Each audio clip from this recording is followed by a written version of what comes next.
For today's video, magluluto nga ho pala ako ng ginitaan laing.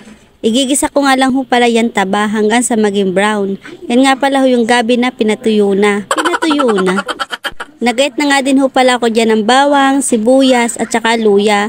At meron nga din palang siling green. Yan nga ho pala yung nilaga akong gabi. Naglagay na nga din ho pala ako dyan ng mantika sa kawali. Yun nga palang nilagay ko dyang mantika, yun nga ho pala yung pinagisahan ko ng taba. Naglagay na nga rin ho pala ako dyan ng luya at igigisa lang ho natin, pati na rin ho yung bawang.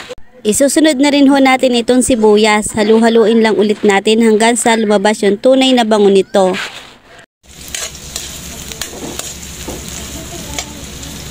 Ilalagay ko na nga ho pala rin karning brown na niluto ko kanina.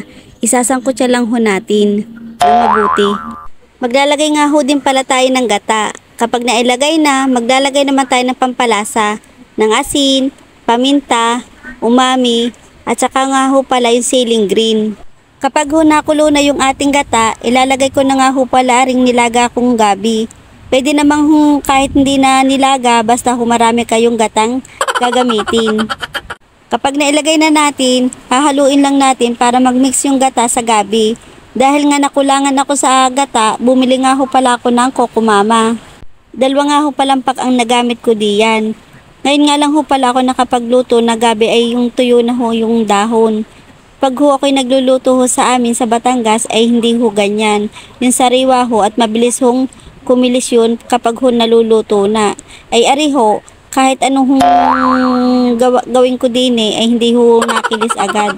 Sadya ho talagang marami yung gabi kapag dahon lang.